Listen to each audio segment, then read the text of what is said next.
Edward didn't just shove the new waitress, he slammed her against the door so hard the walls shook. And he never noticed the Mafia boss rising from the shadows behind him. One more second and Edward's hand would have crushed her throat until a voice colder than steel said, "Touch her again." What happened next flipped the entire bar upside down and exposed a secret that could burn the whole city. If you're hooked in and want to enjoy this story, go ahead and subscribe and drop a comment letting me know where you're watching from. It's always amazing to see where everyone's watching. Plus, tomorrow I've got another incredible story lined up, and you definitely don't want to miss it. Alright, back to the story. She was only supposed to refill glasses and wipe down tables on her first night. But Edward's fingers tightened around her collar, slamming her back against the office door hard enough to rattle the frame. What Edward didn't know was that someone else stood behind the bar shelf, someone whose tattoos crawled up his neck like shadows, someone who owned the bar and half the city. 6 hours earlier, Jennifer Ruiz smoothed down her white button-up shirt for the third time, her reflection in the bathroom mirror showing a young woman trying desperately to look confident. 23 years old, dark hair pulled back in a neat ponytail, minimal makeup because her mother always said, "Let them see your face, Mija. You have nothing to hide." Black Lantern Bar sat in the heart of the financial district, wedged between glass towers and old money steakhouses. Jennifer had walked past it 100 times, always admiring the warm glow spilling onto the sidewalk, the silhouettes of wealthy patrons visible through frosted windows.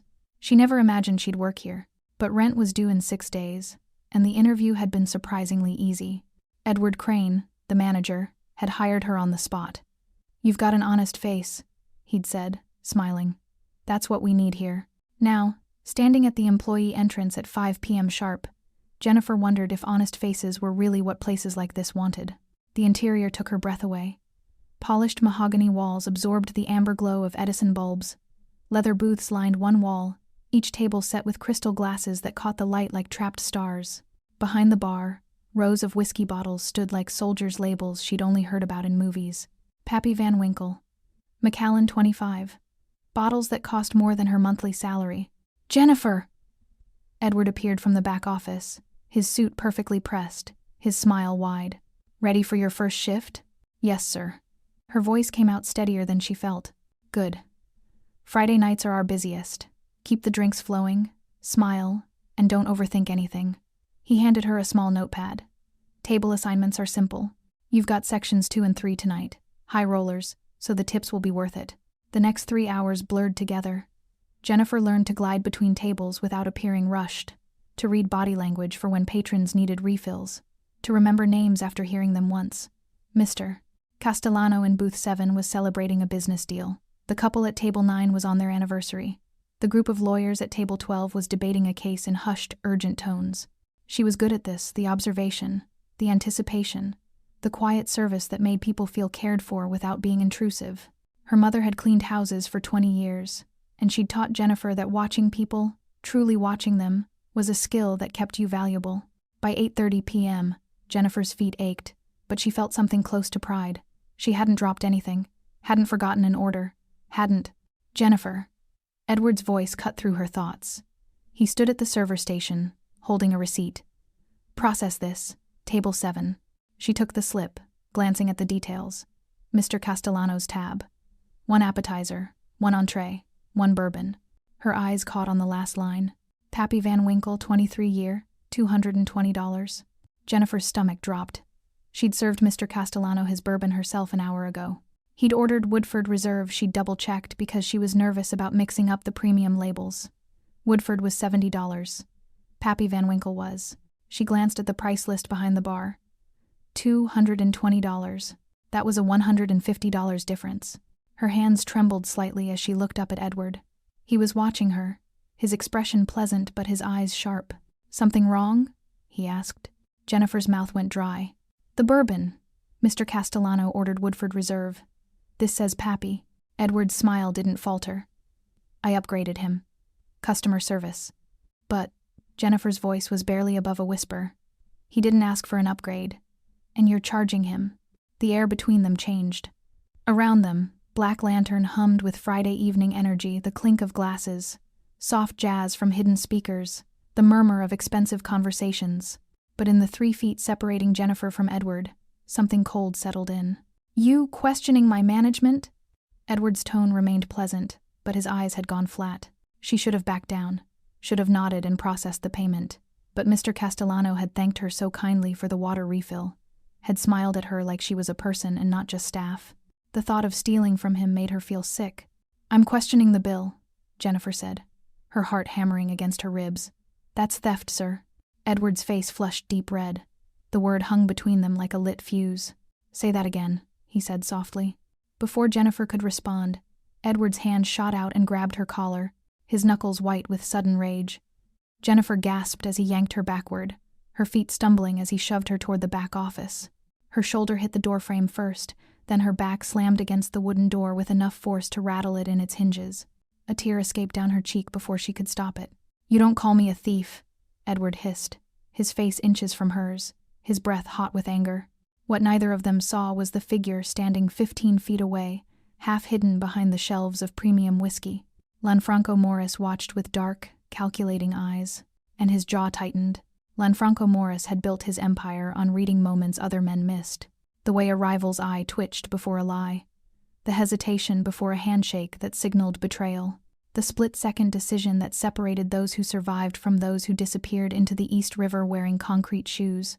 Right now, watching Edward Crane's hand twisted in Jennifer Ruiz's collar, Lanfranco read everything he needed to know. The girl was terrified, her tear-streaked face, the way her fingers clutched uselessly at Edward's wrist, the tremor in her breath. But beneath the fear was something else, something that reminded him of his sister, Sophia, 20 years ago. That same stubborn refusal to bend, even when bending would have saved her life. Lanfranco's jaw tightened as Edward shoved Jennifer harder against the door. He stepped out from behind the bar shelves. The ambient noise of Black Lantern, the jazz, the conversations, the clink of crystal seemed to fade as his footsteps echoed across the wooden floor. 3 steps.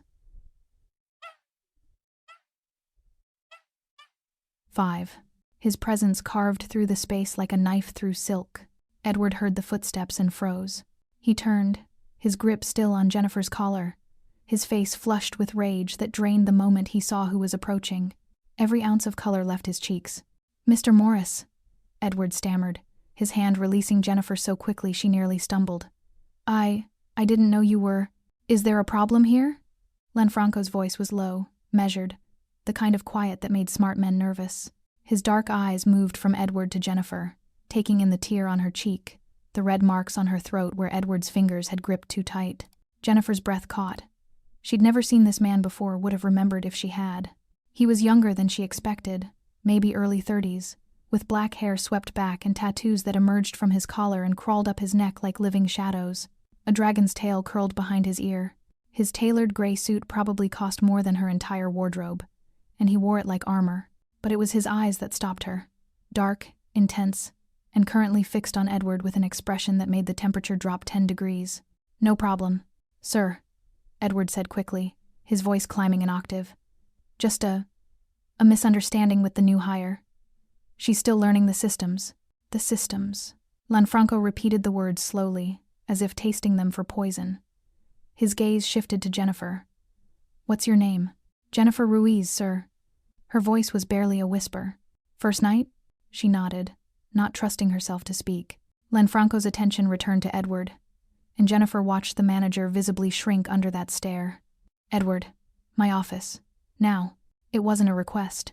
Edward's face went pale. "Of course, Mr. Morris. Right away." Lanfranco gestured toward the back office, the same door Jennifer had been slammed against moments ago. Edward moved toward it like a man walking to his execution, his earlier bravado completely evaporated. Before following, Lanfranco turned back to Jennifer. His expression softened almost imperceptibly. "Take 5 minutes. Bathrooms down the hall. Compose yourself." Then he was gone, the office door clicking shut behind him with a sound that felt final. Jennifer's hands shook as she pushed open the bathroom door.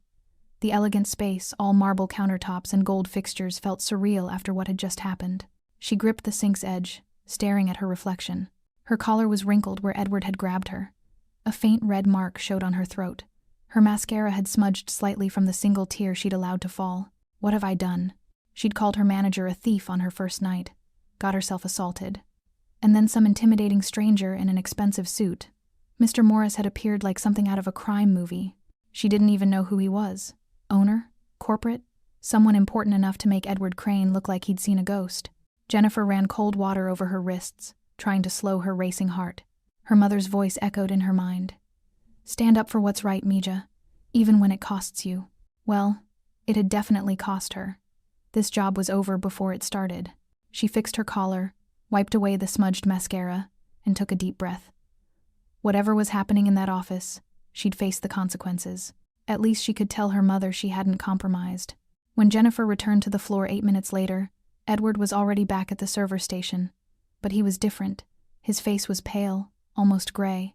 Sweat beaded on his forehead despite the bar's perfect climate control. When he saw Jennifer, he flinched, actually flinched, and looked away. Table 7 needs their check, he said without meeting her eyes. His voice had lost all its earlier confidence. Just process what they actually ordered. Jennifer stared at him. What? You heard me. Edward's hands trembled as he shuffled through receipts. Woodford Reserve. $70. Like the customer ordered. He thrust the corrected receipt at her and walked away quickly, almost desperately, toward the kitchen. Jennifer stood frozen, the paper in her hand, trying to process what had just happened. In the back office, visible through the small window in the door, she could see Mr. Morris. He was seated at the desk, his fingers steepled beneath his chin, his dark eyes fixed on something she couldn't see. He'd been watching her the entire time, and somehow, that thought made her more nervous than Edward's violence had. Jennifer didn't sleep that night. She lay in her studio apartment, staring at the water-stained ceiling, replaying every moment. Edward's hand on her collar, the door rattling against her spine, those dark eyes watching from the shadows, Mr. Morris's quiet voice that had drained all the fight from Edward Crane like someone had pulled a plug. Just process what they actually ordered. Edward had been terrified. Not angry, not defensive. Terrified. Which meant Mr. Morris was someone who inspired fear in men who thought they were untouchable. By 6 a.m., Jennifer had convinced herself she wouldn't go back. She'd find another job, something safe, something that didn't involve managers who assaulted employees or mysterious men with neck tattoos who appeared from shadows like avenging angels. By 4 p.m., she was walking through Black Lantern's employee entrance. She told herself it was because she needed the money. Rent was due in 4 days, and she had $300 in her account. But the truth was more complicated. Something about last night, about standing up to Edward, about Mr. Morris's intervention, about the way the fear in Edward's eyes suggested she'd stumbled into something bigger than a padded bar tab made leaving feel like running. And Jennifer's mother hadn't raised a runner. The Saturday evening shift started quietly. Edward avoided her completely, assigning her to sections on the opposite side of the bar from wherever he stationed himself. The other servers, 2 women and a man who'd worked there for years, watched her with a mix of curiosity and wariness, like she was a live grenade they weren't sure had been defused. No one mentioned last night. No one asked if she was okay. But Jennifer noticed things. She'd always been observant, a survival skill learned from her mother, who'd needed to read the moods of the wealthy families she cleaned for, to know when to be invisible and when her presence was required. Jennifer had inherited that radar, and now it was screaming. Edward made 3 trips to the back office during her shift, each time emerging with a small stack of receipts that he immediately shredded. The bartender, Marcus, a lean man with silver temples and careful hands, watched Edward with an expression Jennifer couldn't quite read. Disgust? Suspicion? Fear? Then there were the transactions themselves. Table 4 ordered 2 old fashions. Jennifer served them personally. When she checked the receipt an hour later, it listed 3. Table 9 had a $45 bottle of Chardonnay. The bill read $85 Chablis. Table 12's appetizer, a $16 charcuterie board, had become a $40 premium version they'd never received. Every single discrepancy flowed through Edward's tablet. Every single one happened when he processed the final bills. Jennifer's stomach twisted. This wasn't a one-time thing. This was a system, methodical, practiced. And if it was happening on her tables, it was happening everywhere. During her break, Jennifer sat in the small staff room, her hands wrapped around lukewarm coffee. A small notebook lay in her apron pocket, something she'd grabbed that morning on impulse, thinking she'd use it to track orders and preferences for regulars. Now she pulled it out and stared at the blank pages. This is crazy, she thought. You barely survived your first night. You should keep your head down. But Mr. Castellano's kind smile flashed through her mind. Table 9's anniversary couple, laughing over their wine. Table 12's lawyers, already dealing with enough sharks without their own bartender robbing them blind. Jennifer uncapped her pen. Saturday, 6:47 p.m. Table 4. Ordered 2 old fashions, $16 each equals $32. Bill shows $348. Difference, $16. She felt ridiculous, like a child playing detective, but she kept writing. Table 9. Ordered house Chardonnay, $45. Billed as Chablis, $85. Difference, $40. By the end of her shift, she documented 7 discrepancies. $240 in fraudulent charges across her section alone. If Edward was doing this to every server's tables, every shift, the numbers made her feel sick. You staying late? Jennifer jumped, nearly dropping her notebook. Marcus, the bartender, stood in the doorway, wiping down a mixing glass with a white cloth. His expression was neutral, but his eyes lingered on the notebook before moving to her face. Just finishing up my tips, Jennifer said quickly, tucking the notebook back into her apron. Marcus nodded slowly. Word of advice? Whatever you're doing, be careful. This place, it's not what it looks like. What do you mean? But Marcus was already walking away, his warning hanging in the air like smoke. Jennifer left through the employee exit at 11:30 p.m., her notebook pressed against her ribs beneath her jacket. The financial district was quieter at night, the glass towers dark, except for the occasional lit office where someone was working late. She was halfway to the subway when she felt it. Someone was watching her. She turned, her heart suddenly racing. The street behind her was empty, except for a black Mercedes idling at the corner, its windows tinted dark. Jennifer couldn't see inside, but she could feel the weight of someone's attention like a physical pressure against her skin. The car didn't move, didn't follow when she started walking again, but she felt those invisible eyes on her back all the way to the subway entrance. And when she finally descended into the fluorescent safety of the underground, she could have sworn she saw the Mercedes pull away. Inside that car, Lanfranco Morris sat in the back seat, his phone dark in his hand, his eyes narrowed in thought. The girl was keeping records. Smart, dangerous, brave. Just like Sophia had been, Lanfranco Morris didn't believe in coincidences. When a manager assaulted a waitress on her first night, that was reckless stupidity. When that same waitress documented financial discrepancies in a notebook she thought was hidden, that was courage bordering on suicidal. When both happened within 24 hours at his flagship bar, that was a pattern. And patterns meant someone was either very clever or very desperate. He needed to know which. Sunday morning found Lanfranco in his private office, not the one at Black Lantern, but the real one, housed in a converted warehouse in Red Hook, where the East River whispered against concrete pilings and questions went unanswered. His second-in-command, Vincent Calabrese, sat across the desk, a tablet glowing between them. Edward Crane, Vincent said, his gravelly voice flat with the kind of disgust reserved for rats and traitors. Been the bar manager for 18 months. Clean record before that, corporate hotels, upscale restaurants, all the right references. Too clean? Lanfranco asked. I'm getting to that. Vincent swiped through files. Started noticing the discrepancies about 6 months ago. Small stuff at first. A bottle here, an upgraded charge there. Thought maybe he was just greedy. But then, he turned the tablet around. Bank statements filled the screen. Edward's personal accounts. Obtained through means Lanfranco didn't ask about, and Vincent didn't explain. He's been depositing cash. Small amounts, never more than $3,000 at a time to avoid flags. But it adds up. Roughly $40,000 in the last 5 months. Lanfranco's jaw tightened. Black Lantern pulled 7 figures annually. Edward's theft was barely a rounding error. But that wasn't the point. The point was loyalty, trust, the invisible threads that held his world together. Fire him, Lanfranco said simply. There's more. Vincent swiped again. A photograph appeared. Edward, sitting in a parked car, talking to someone in the driver's seat. The image was grainy, taken from a distance, but the driver's face was clear enough. Arthur Klein. Lanfranco went very still, the kind of still that made smart men nervous. Arthur Klein ran the South Side Crew rival territory. Smaller operation, but ambitious in ways that made him dangerous. He'd been testing Lanfranco's boundaries for 2 years, probing for weaknesses, looking for angles. Nothing overt enough to justify a response, but persistent enough to be irritating. When was this taken? Thursday night, 2 hours before your little waitress started her shift. Vincent leaned back, his expression grim. We've got 3 more meetings over the past month. Always in cars, always cash exchanged. Lanfranco's mind worked through the implications like a chess player analyzing a board. Edward wasn't just stealing, he was feeding information to Arthur Klein. But what information? Black Lantern's financials were legitimate mostly. The bar washed a percentage of his other income, but it was sophisticated enough that even a federal audit would find nothing actionable, unless someone was building a trail.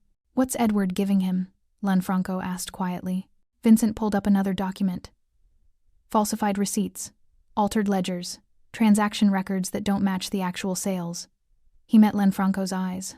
Someone's creating a paper trail that makes it look like you're laundering way more than you actually are. Inflated numbers, phantom transactions, all of it pointing back to you. The picture crystallized with brutal clarity. Arthur Klein wasn't trying to steal territory or customers. He was building a case.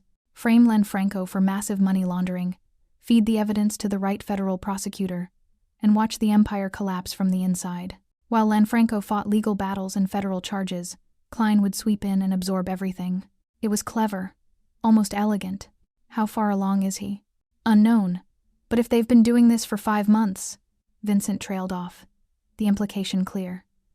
5 months of falsified records could be enough for an indictment, maybe even a conviction, if the prosecutor was ambitious and the judge was hostile. "And the girl?" Lanfranco asked. "Jennifer. Where does she fit?" Vincent pulled up a new file, Jennifer's employee profile, her application, her background check. Nobody. Clean history.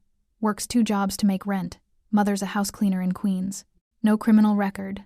No connections to anyone in our world or Klein's. He paused. She's exactly what she looks like. A waitress who noticed something wrong and can't keep her mouth shut about it, which makes her a problem for Edward. A big one. If she keeps documenting discrepancies, she's building evidence that contradicts the false trail he's creating. She's showing the charges are fraudulent, which means his inflated numbers don't reflect reality. Lanfranco stood, moving to the floor-to-ceiling windows that overlooked the river. Sunlight glinted off the water, and in the distance, the city rose like a promise or a threat, depending on who you were. Jennifer Ruiz had stumbled into the middle of something she couldn't possibly understand. She thought she was exposing a petty thief. She had no idea she was dismantling a conspiracy designed to destroy everything Lanfranco had built. Edward would have realized that by now. Which meant Jennifer wasn't just a witness anymore. She was an obstacle. And Arthur Klein didn't leave obstacles standing.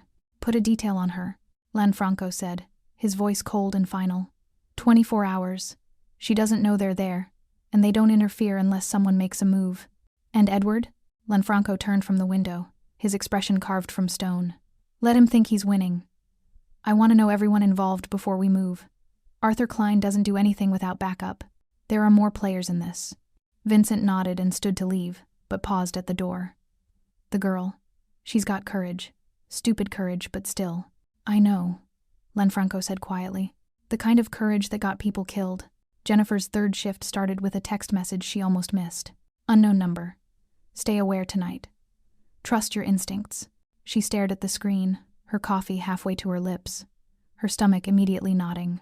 The message had arrived at 4:47 p.m., 13 minutes before she needed to leave for work. No context, no signature, just a warning that felt both protective and threatening. She typed back, "Who is this?" The response came instantly. "A friend."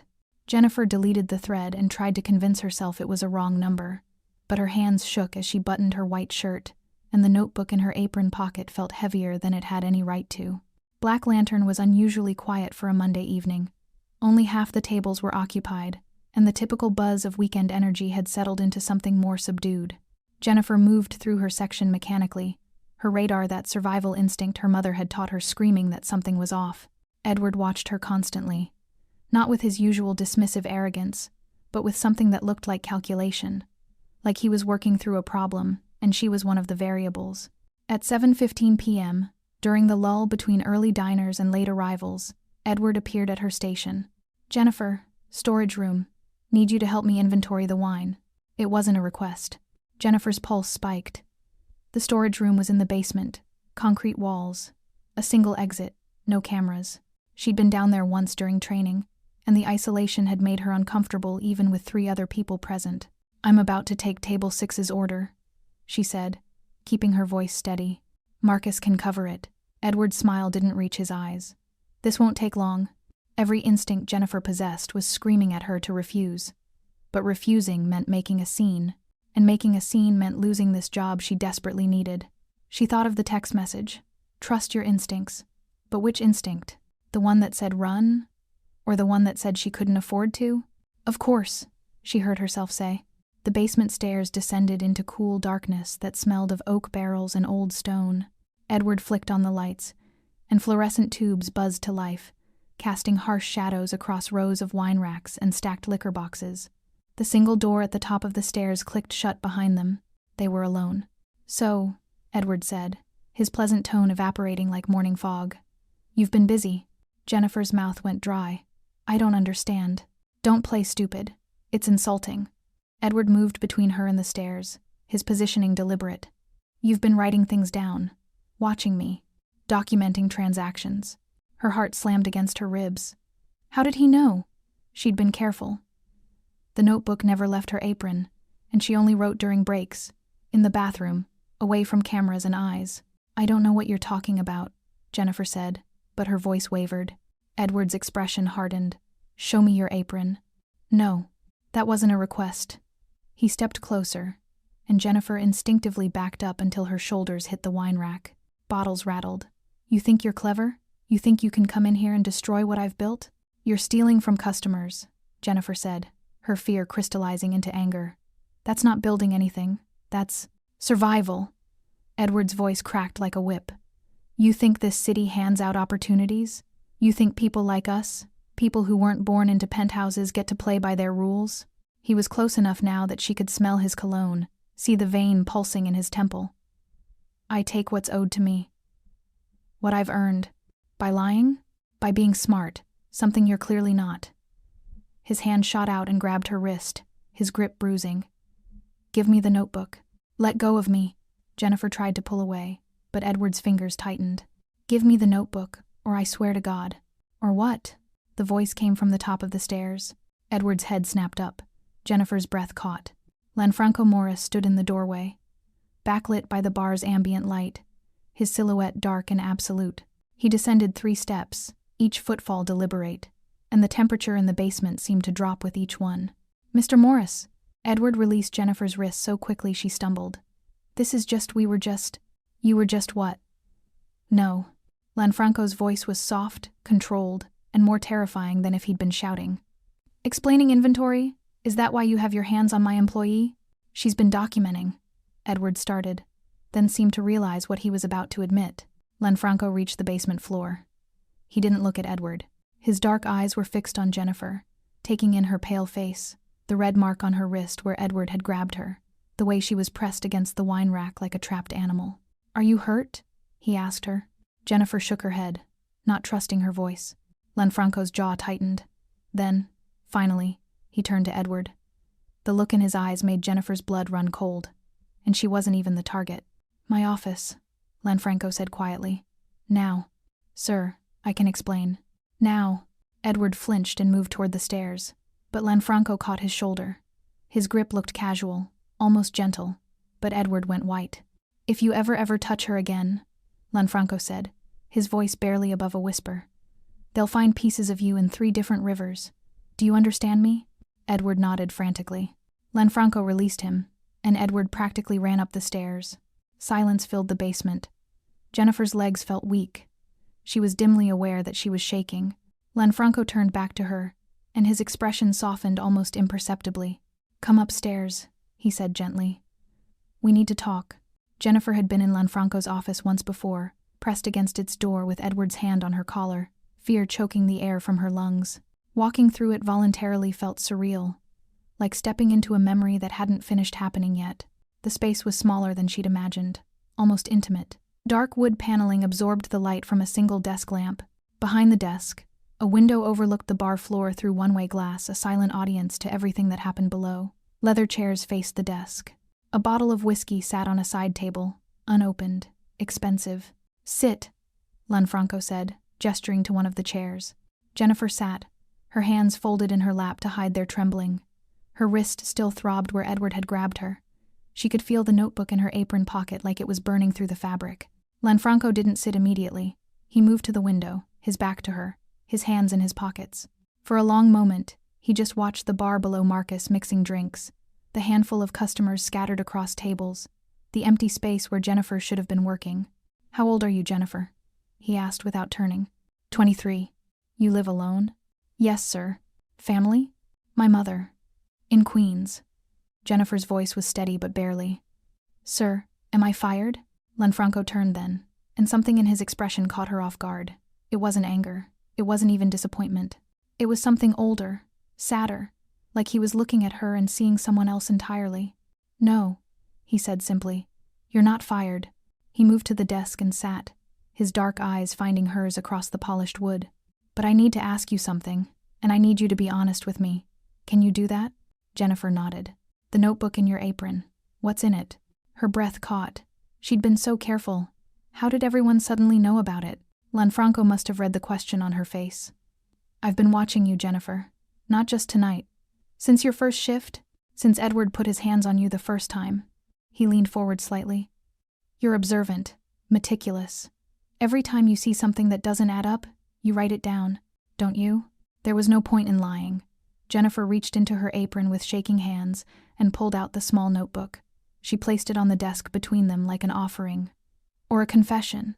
Lanfranco took it carefully, almost reverently. He opened to the first page and began to read. Jennifer watched his face, watched his eyes move across her handwriting, her documented timestamps, table numbers, discrepancies. She'd been keeping records for 3 shifts, 72 transactions, 19 fraudulent charges, $840 in theft.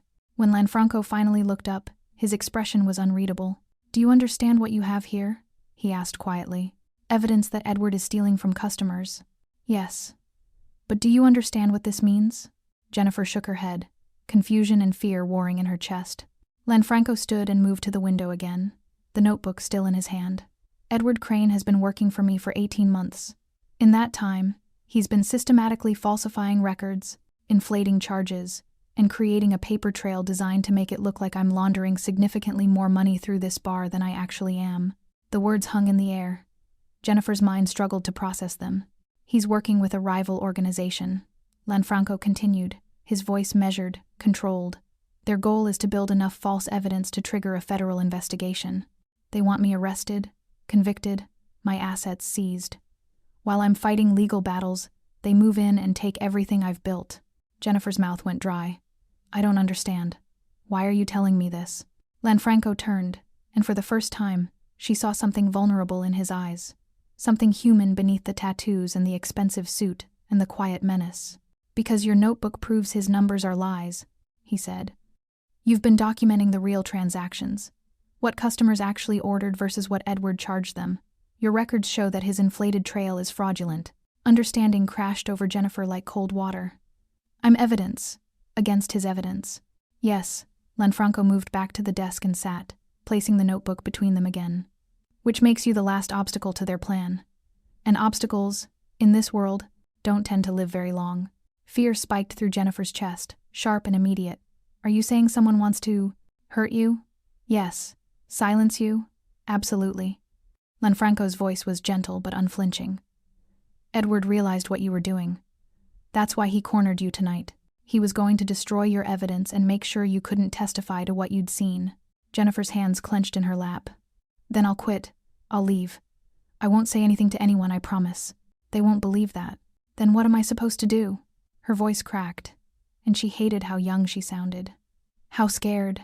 Lanfranco leaned forward, his elbows on the desk, his eyes intense. You help me. You keep documenting exactly what you've been documenting. You act like Edward intimidated you into silence. And together, we build a trap so perfect that when it closes, everyone involved goes down at once. You want me to spy for you. I want you to keep doing exactly what you've been doing, noticing things, writing them down, refusing to be complicit in theft. The only difference is now you'll know why it matters. Jennifer stared at him, at this man with shadows crawling up his neck, who spoke about federal investigations and murder like they were weather patterns. Every rational part of her brain screamed to run, but she thought of Mr. Castellano's kind smile, the anniversary couple, the customers who trusted Black Lantern and didn't know they were being robbed. She thought of her mother, who'd spent 20 years cleaning other people's houses without stealing a single thing. If I do this, Jennifer said slowly, and something happens to me, nothing will happen to you. Lanfranco's voice was steel wrapped in silk. You have my word, and in my world that means something. Jennifer took a shaky breath, then she nodded. The next morning, Jennifer woke to 3 missed calls from an unknown number and a single text message. Unknown number. Security detail assigned. You won't see them, but they're there. V. She stared at the message while her coffee grew cold. V. She had no idea who that was, but the implication was clear. Lanfranco had meant what he said. She was being protected. The thought should have been comforting. Instead, it made her feel like a chess piece being moved across a board she couldn't see. Tuesday evening, Jennifer returned to Black Lantern with her notebook tucked into her apron and fear sitting heavy in her stomach. The plan Lanfranco had outlined was simple in theory, terrifying in practice. Act intimidated. Let Edward think he'd won. Continue documenting, but more carefully. Feed Lanfranco information. Wait for the trap to spring. Simple. Except the part where one mistake could get her killed. Edward was waiting when she arrived for her shift. He looked different. Some of his usual arrogance had returned. Like Lanfranco's warning in the basement had worn off overnight. Or maybe he was just good at pretending. Jennifer. His smile was sharp. We need to talk. Her heart hammered, but she kept her expression neutral. Afraid, but not defiant. Exactly what a terrified waitress would look like. Yes, sir? About last night. In the storage room. Edward stepped closer, lowering his voice. I think we got off on the wrong foot. You're new. You don't understand how things work here. I may have overreacted. Jennifer said nothing. Let him fill the silence. The thing is, Edward continued, Mr. Morris and I had a conversation. He reminded me that you're under a lot of pressure, new job, big city, trying to make ends meet. He thinks maybe you were just confused about what you saw. Confused, Jennifer repeated softly. Exactly. Edward's smile widened. Transactions can be complicated. Upgrades, substitutions, special requests. It's easy for someone inexperienced to misunderstand. Mr. Morris suggested I take you under my wing. Mentor you. Make sure you understand the system. The word hung between them like a threat disguised as an opportunity. Jennifer looked down at her hands, playing the part of the intimidated girl who'd learned her lesson. I appreciate that, sir. I'm sorry if I caused any problems. No problems at all. Edward's hand landed on her shoulder, and it took everything in Jennifer not to flinch. We're a team here. As long as everyone follows the system, everything works perfectly. You understand? Yes, sir. Good. He squeezed her shoulder once before releasing her. Now get to work. And Jennifer, if you notice anything that confuses you, come to me first, before anyone else. Understood? Understood. Understood. Edward walked away, satisfaction radiating from him like heat. Jennifer exhaled slowly, her hands shaking as she tied her apron. She'd passed the first test. Edward thought she'd been broken, intimidated into compliance. Now came the hard part. Over the next 4 days, Jennifer became a ghost in her own life. She worked her shifts at Black Lantern, smiling at customers, processing their bills, documenting every discrepancy in her notebook during bathroom breaks and stolen moments in the storage room. She acted meek around Edward, asking him questions about complicated charges, letting him mansplain the bar's operations while she memorized every detail. And she saw things. So many things. Edward met twice with a man Jennifer didn't recognize, expensive suit, cold eyes, the kind of man who looked like he bought people instead of befriending them. Their conversations happened in the back alley during smoke breaks, always brief, always with cash exchanged. The bartender, Marcus, was involved somehow. She'd catch him watching Edward with an expression that was part disgust, part fear. Once, she saw him photograph receipts with his phone when he thought no one was looking. And Lanfranco, she felt his presence even when she couldn't see him, that one-way window in his office. The way conversations would suddenly stop when she entered certain areas. The black Mercedes she spotted 3 times in 4 days, always at a distance, never following too close. You won't see them, but they're there. She documented everything in her notebook, times, dates, descriptions. The man in the expensive suit, she'd later learn, was Arthur Klein's lieutenant. The cash exchanges, the fake receipts, Marcus's suspicious behavior. Every night, she'd return to her studio apartment, transcribe her handwritten notes into her phone, and send encrypted photos to a number Lanfranco had given her. Then she'd delete the photos and lie awake, staring at her ceiling, wondering if tonight was the night someone decided she knew too much. Friday evening, exactly 1 week after Edward first slammed her against the office door, Jennifer was taking Table 8's order when she felt it. Someone was watching her. Not Lanfranco's protective surveillance. Something else. Something predatory. She glanced up and saw him, the man from the alley, Arthur Klein's lieutenant, sitting alone at table 12. He wasn't looking at a menu, wasn't on his phone. He was watching her with the focused intensity of a hunter tracking prey. Their eyes met across the room. He smiled. Jennifer's blood turned to ice. She finished taking the order on autopilot, her hands somehow steady despite the panic screaming through her veins. When she returned to the server station, she pulled out her phone with trembling fingers and sent a text to Lanfranco's number. "The man from the alley is here. Table 12. He's watching me." The response came within seconds. "I know. Stay calm. You're safe. This is good. It means they're worried. Stay in public areas. Do not go anywhere alone." Jennifer pocketed her phone and looked up. Through the one-way glass of the office window, she could see Lanfranco's silhouette. He was standing, phone in hand, his posture radiating controlled fury. Then she saw something that made her breath catch. Edward emerged from the kitchen and walked directly to table 12. He shook hands with Arthur Klein's lieutenant. They spoke for 30 seconds, Edward gesturing toward Jennifer, the lieutenant nodding, both men smiling like they were discussing sports instead of her fate. Jennifer pulled out her notebook with shaking hands and wrote, "Friday, 8:43 p.m. Edward met with Alleyman at table 12. Discussed me." Both seemed pleased. She didn't know it yet, but that single observation would become the linchpin that brought everything crashing down. In his office, Lanfranco watched the exchange below. His jaw tightened. The trap was ready. Edward had just walked into it. Now came the reckoning. The meeting was set for Sunday night, 2 hours after Black Lantern closed.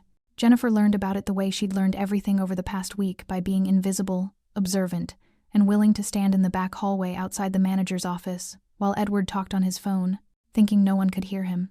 Sunday, 2 a.m. "The usual place," Edward had said, his voice low and satisfied. "I'll have everything. Receipts, ledgers, the whole package. Enough to bury him." Jennifer had texted Lanfranco immediately. His response was simple. Perfect. Now, standing in her apartment at 1:30 a.m. on Sunday, Jennifer stared at the text message that had arrived 10 minutes ago. "Lanfranco, I need you to come to the warehouse. Vincent will pick you up in 5 minutes. Trust me." Her hands shook as she pulled on jeans and a jacket. This was it. Whatever trap Lanfranco had been building, tonight it closed. And for some reason, he needed her there. A black sedan pulled up exactly 5 minutes later.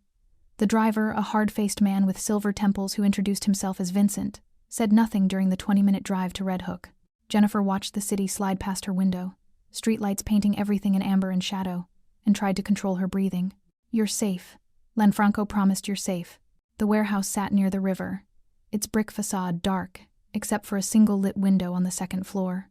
Vincent led her through a side entrance, up industrial stairs that echoed with each footstep, and into a room that looked like it belonged in a spy movie.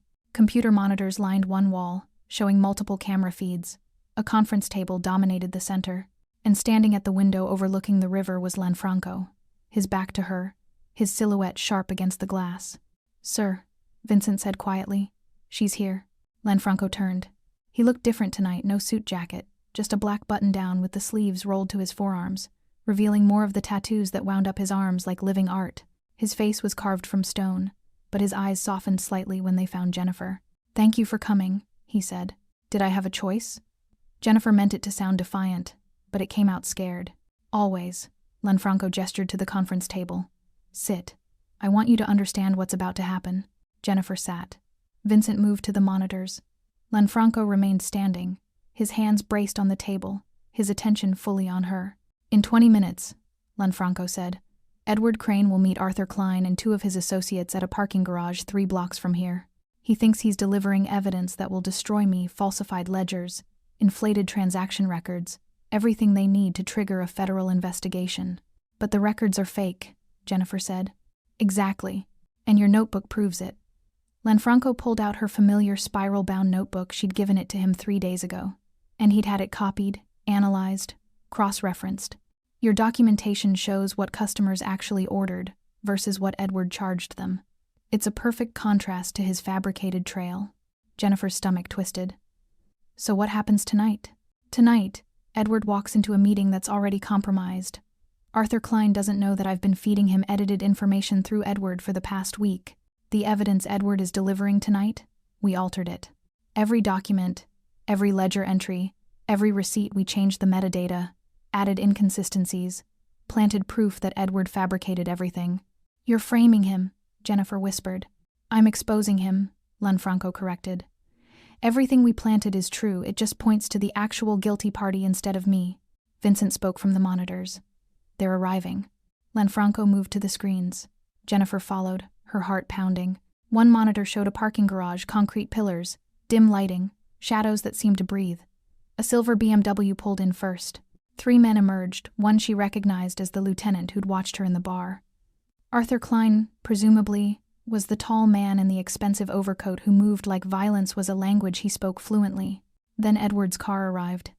He got out, carrying a leather messenger bag, his expression nervous but excited. He thought he was about to change his life. He had no idea how right he was. The meeting started cordially. Handshakes.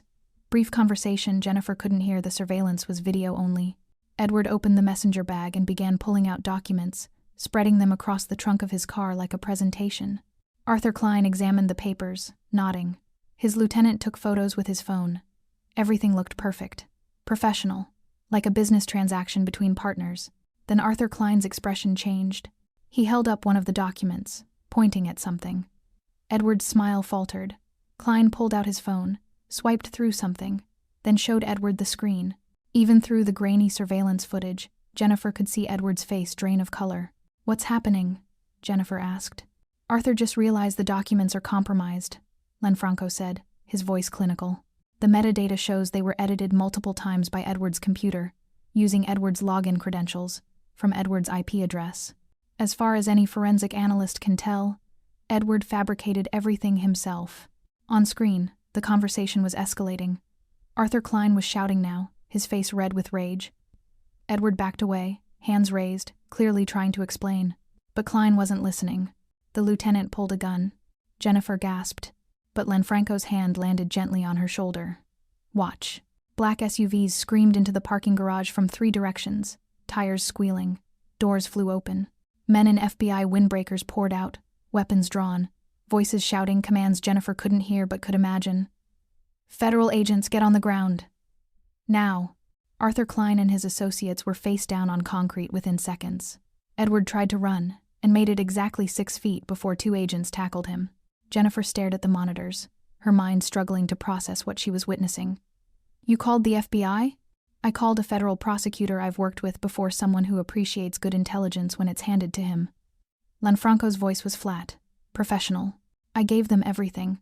Arthur Klein's conspiracy to frame me, Edward's role in fabricating evidence, financial records proving their scheme, and most importantly, testimony from a brave waitress who documented the truth when everyone else looked away." Jennifer's head snapped toward him. "You gave them my notebook?" "A copy. With your permission. Which you gave me when you agreed to help." Lanfranco's expression softened. "You were never in danger tonight, Jennifer. Those agents have been watching this meeting for the past hour. Vincent's team provided perimeter security, and you're here because I wanted you to see it end. To know that your courage, your refusal to be complicit actually mattered." On the monitors, Edward was being handcuffed, his face twisted in desperation as he shouted something at the agents. Arthur Klein was already in the back of an SUV, his empire crumbling around him. Jennifer's legs felt weak. She sat down heavily in the nearest chair. "What happens now?" she asked. "Now? Arthur Klein faces federal conspiracy charges. Edward faces fraud, extortion, and about a dozen other felonies. Their entire operation collapses." Lanfranco moved to the table and sat across from her. "And you go back to your life. Safer than you were 2 weeks ago. Freer than you've ever been."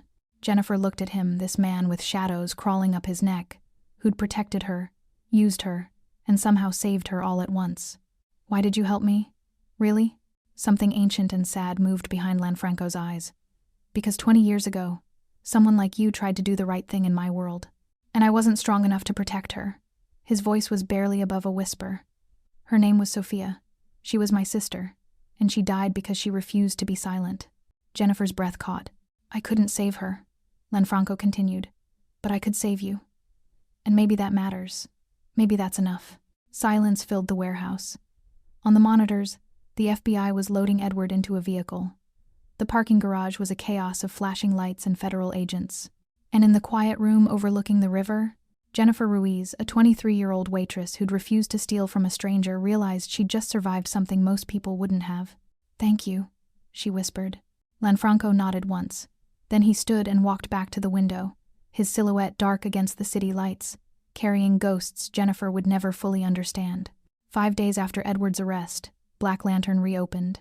Jennifer had spent those 5 days in a strange limbo, giving statements to federal prosecutors, watching news coverage of Arthur Klein's organization collapsing, and trying to process the fact that she'd somehow become a protected witness in a federal conspiracy case. The prosecutor, a sharp-eyed woman named Linda Chen, had been surprisingly kind. "You did good work," she'd told Jennifer after her 3rd interview. "Detailed, accurate, exactly what we needed. Edward Crane is looking at 15 to 20 years. Arthur Klein, he'll die in prison." Jennifer had nodded, still not quite believing any of it was real. Now, walking through Black Lantern's employee entrance on Friday evening, she felt like she was entering a different world. The bar looked the same, amber lighting, polished mahogany, crystal glasses catching the light. But everything had changed. Edward was gone. In his place was a new manager, a woman in her 40s named Patricia, who'd introduced herself that morning with a firm handshake and a warmer smile than Edward had ever managed. "I've heard good things about you," Patricia had said. "Looking forward to working together." The other staff treated Jennifer differently now. Not quite fear, not quite respect, something in between. Marcus, the bartender, had pulled her aside before the shift. "You've got guts, kid," he'd said quietly. "More than most people in this business. That matters." But it was the customers that made Jennifer's chest tight. The Friday night crowd was back, expensive suits, designer dresses, the wealthy elite who'd been coming to Black Lantern for years, and they had no idea what had happened in the shadows of their favorite bar. Table 7 was occupied by a new guest. Table 9 had a different anniversary couple. And Table 12, where Arthur Klein's lieutenant had sat watching her with predatory eyes, now hosted a group of laughing investment bankers celebrating a deal. Life moved on. The city didn't care about one waitress's terror or one mafia boss's protection. It just kept spinning. Jennifer was taking Table 4's drink order when she felt that familiar weight of being watched. But this time, it wasn't threatening. This time, when she looked up at Lanfranco's office window, she saw him standing there, visible for once, his dark eyes meeting hers across the distance. He nodded once, a silent acknowledgement. "You survived. You're safe." Jennifer nodded back. Then she returned to her tables, to her work, to the life she'd somehow managed to keep. The explosion happened at 9:47 p.m. Not a literal explosion, but close enough. The front doors of Black Lantern slammed open hard enough to rattle the bottles behind the bar.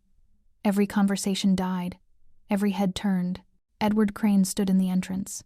He looked like hell, his suit wrinkled and stained, his face unshaven, his eyes wild with the kind of desperation that made smart people nervous. He'd been released on bail 3 hours ago, against the prosecutor's recommendations, and apparently he'd come straight here. "Where is she?" Edward's voice cracked across the bar like a whip. His eyes scanned the room and landed on Jennifer. There's the little bitch who ruined everything." Jennifer's blood turned to ice.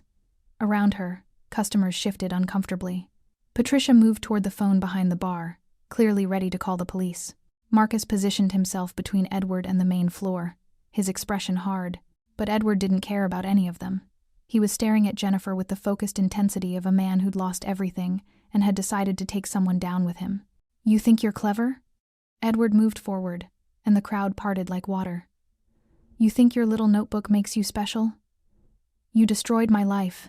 You destroyed your own life," Jennifer said, her voice steady despite the fear coursing through her veins. "You stole from people. You framed Lanfranco. You worked with criminals. I worked to survive." Edward was shouting now, spittle flying.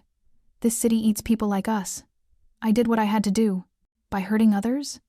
Jennifer stood her ground even as Edward advanced. "By stealing? By threatening me?" Edward's hand shot out, reaching for her collar just like he had 2 weeks ago. "You self-righteous little—" He never finished the sentence. Lanfranco stepped out from behind the bar. He must have come down from his office the moment Edward entered, moving through the crowd like smoke, invisible until the moment he chose not to be.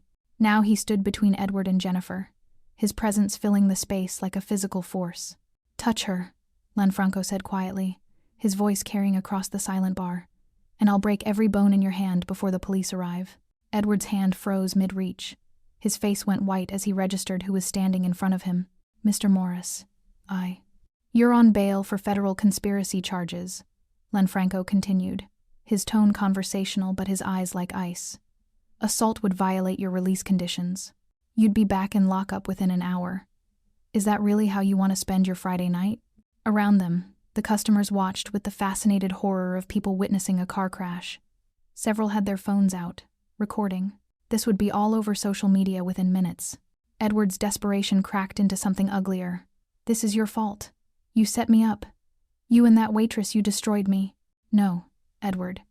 Lanfranco stepped closer, and despite being roughly the same height, he seemed to tower over the other man. "You destroyed yourself the moment you decided to steal from my customers, the moment you worked with Arthur Klein to frame me, the moment you put your hands on Jennifer." "She's nobody," Edward's voice broke. "She's just a waitress. She's the person who had the courage to do what was right when everyone else, including you, chose to do what was easy." Lanfranco's voice dropped lower, more dangerous. "She's worth 100 of you, 1,000. Edward's eyes darted around the room, looking for allies, finding none. His shoulders slumped. The fight drained out of him like air from a punctured tire. "I'm ruined," he whispered.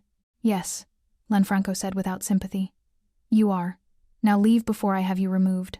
For a moment, Edward just stood there, swaying slightly, looking like a man staring into an abyss. Then he turned and stumbled toward the door. The crowd parted again, nobody wanting to touch him, to be associated with his fall. He paused at the threshold and looked back at Jennifer one last time.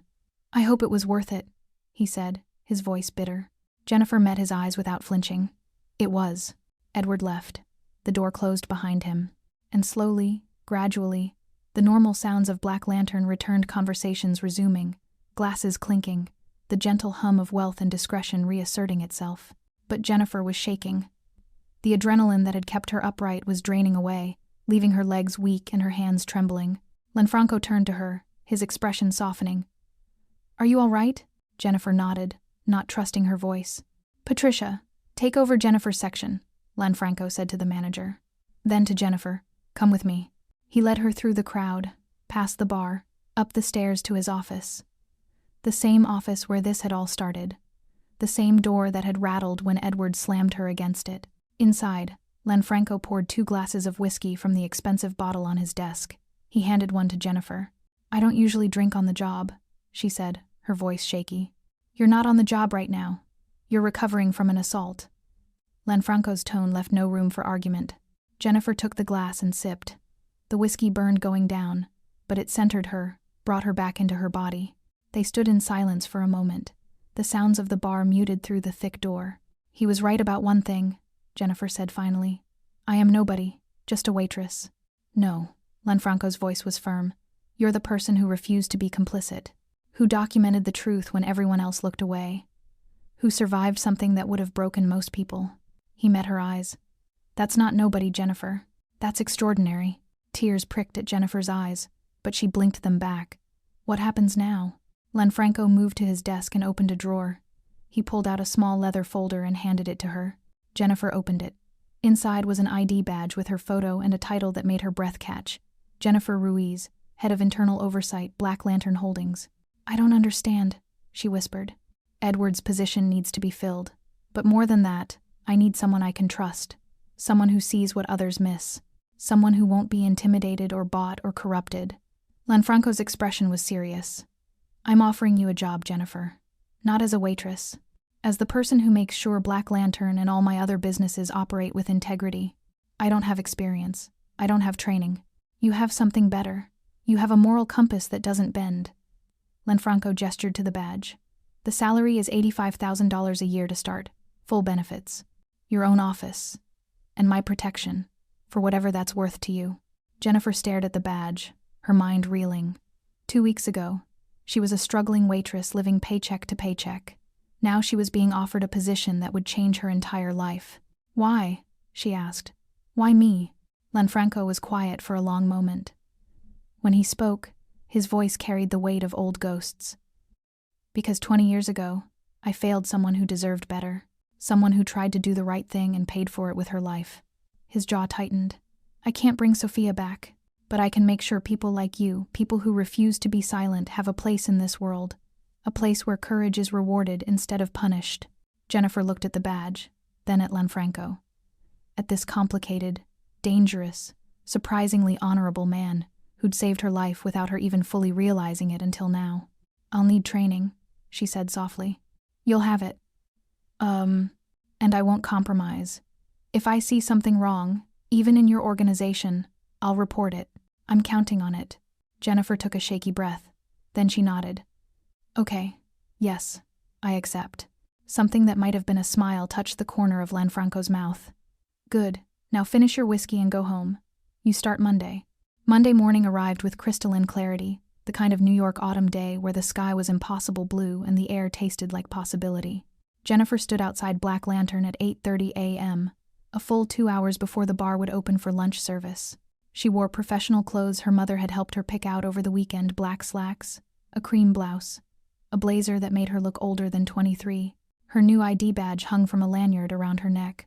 Jennifer Ruiz, head of internal oversight, Black Lantern Holdings. She still couldn't quite believe it was real. The employee entrance opened before she could use her new keycard. Vincent stood there, the same hard-faced man who'd driven her to the warehouse. But this morning, his expression was almost warm. "Miss Ruiz," he said with a nod. "Welcome to your first day. Mr. Morris asked me to show you to your office." "I have an office?" Jennifer had assumed she'd have a desk somewhere, maybe a corner near Patricia's station. Vincent's mouth quirked. "You have an office." He led her through the bar's main floor, empty at this hour, chairs still stacked on tables, the cleaning crew finishing their morning work. But instead of heading upstairs toward Lanfranco's office, Vincent took her to a door she'd never noticed before, tucked between the bar and the kitchen. Behind it was a staircase leading down. "The basement?" Jennifer asked, confused. "The lower level," Vincent corrected, "where the real work happens." The basement, Jennifer remembered the wine storage where Edward had cornered her, was only half the story. Beyond the wine racks was another door, this one requiring a key code. Vincent entered it and gestured for her to follow. The space beyond took her breath away. It was a full operational office, exposed brick walls lined with filing cabinets, a modern desk with dual monitors, comfortable chairs, and a wall of security screens showing feeds from all of Lanfranco's businesses. Not just Black Lantern, but restaurants, clubs, properties she didn't recognize. This was Edward's real office, Vincent explained, where he did the actual work of managing operations. The upstairs office was just for show, for meeting with staff. He gestured to the monitors.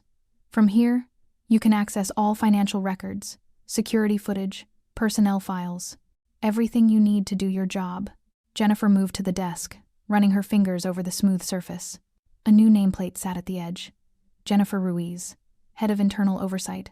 Mr. Morris will be down shortly for your orientation," Vincent said. "In the meantime, familiarize yourself with the systems. Your login credentials are in the envelope on the desk." He paused at the door. "And Miss Ruiz? For what it's worth, I think this is a good move. We need someone with your integrity." Then he was gone, and Jennifer was alone in her new office. She sat in the ergonomic chair, so much more comfortable than anything she'd ever owned, and opened the envelope. Inside were login credentials, a welcome letter from Lanfranco, and a handwritten note. "Jennifer, you survived something that would have destroyed most people. Now let's make sure it never happens to anyone else. Trust your instincts. They've been right so far. L.M." Jennifer's throat tightened. She logged into the system and spent the next 20 minutes exploring. Financial databases, personnel records, security protocols, transaction monitoring systems. It was overwhelming, but also exhilarating. She pulled out a new notebook, not the spiral-bound one that had started everything, but a leather-bound journal Lanfranco had included in her welcome packet. On the first page, she wrote, "Monday, 8:47 a.m.s. First day.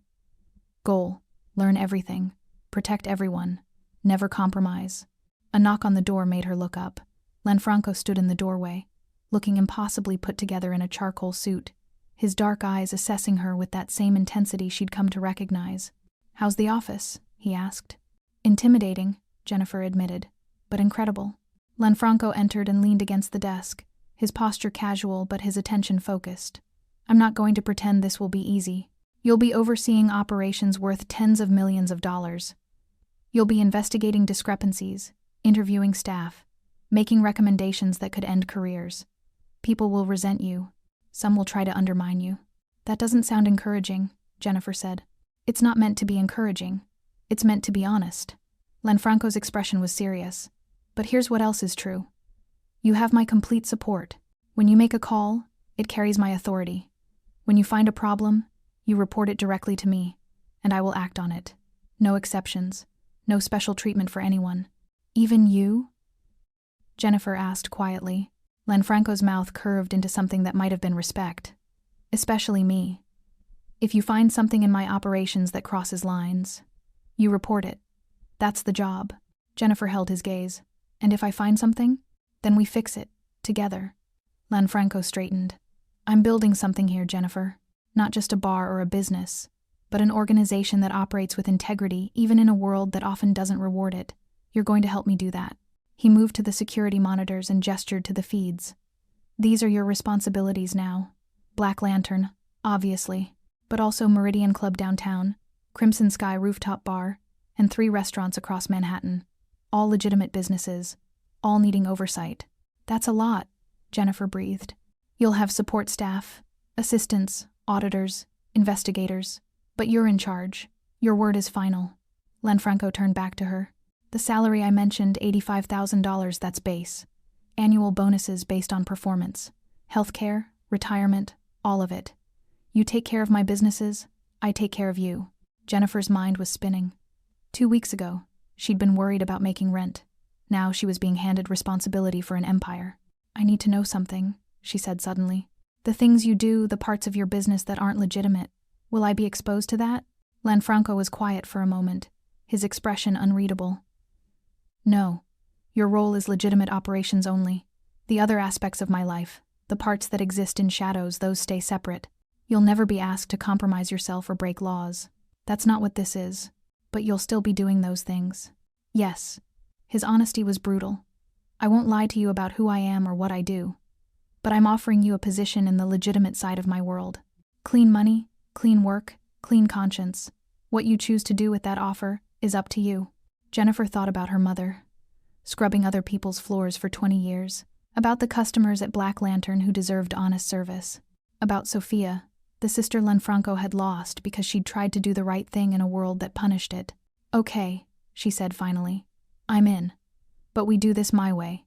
No cutting corners, no compromises. I wouldn't have it any other way. Lanfranco extended his hand. Jennifer shook it. His grip was firm, warm, and carried the weight of a promise. 3 months later, Jennifer stood at the window of her basement office, coffee in hand, reviewing the morning reports. Black Lantern's operations were clean, she'd made sure of it. Every transaction tracked, every charge verified, every employee vetted.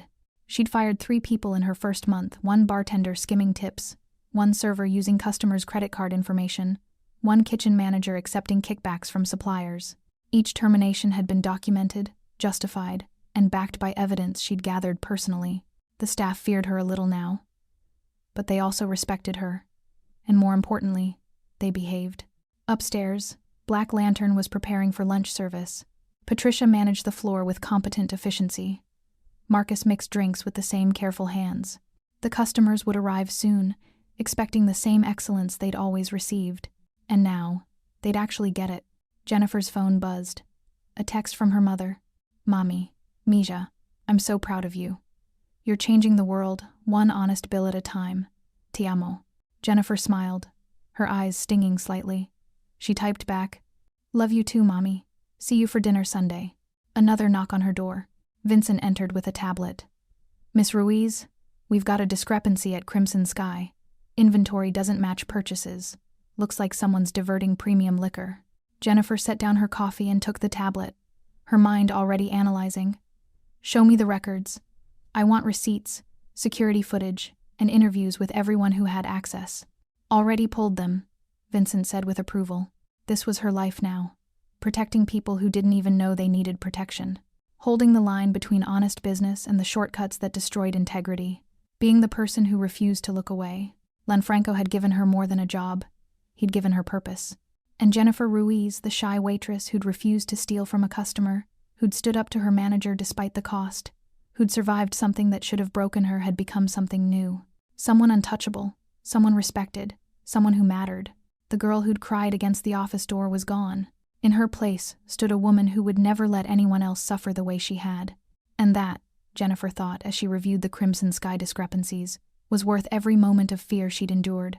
Late that evening, after the last customer had left Black Lantern and the cleaning crew had finished, Lanfranco stood in his office, looking down at the bar floor through his one-way window. Jennifer was at a corner table, her laptop open, still working despite the late hour. Always thorough, always dedicated. He thought about Sophia, about the promise he'd made at her grave 20 years ago that he'd build something better, something that protected people like her instead of consuming them. It had taken 2 decades, but maybe he'd finally kept that promise. His phone buzzed. Vincent. Arthur Klein sentenced to 40 years. Edward Crane to 18. It's over. Lanfranco typed back. Good. Then he locked his office, descended the stairs, and paused at Jennifer's table. She looked up, surprised. Mr. Morris, I thought you'd left. It's late. You should go home. Just finishing the Crimson Sky report. I'll have recommendations by tomorrow. Lanfranco nodded, then surprised himself by saying, You did good work, Jennifer. Better than I could have hoped. She smiled that genuine, unguarded smile that reminded him why he'd taken this chance. Thank you for giving me the opportunity, sir. Lanfranco, he corrected. We're colleagues now. Her smile widened. Lanfranco. He left her to her work and walked out into the New York night. The city glittered around him, dangerous and beautiful and full of people trying to survive, to thrive, to matter. Somewhere in that chaos was another Jennifer, another person who needed protection. And now, for the first time in 20 years, Lanfranco had built something that could offer it. Thanks for sticking with this story till the end.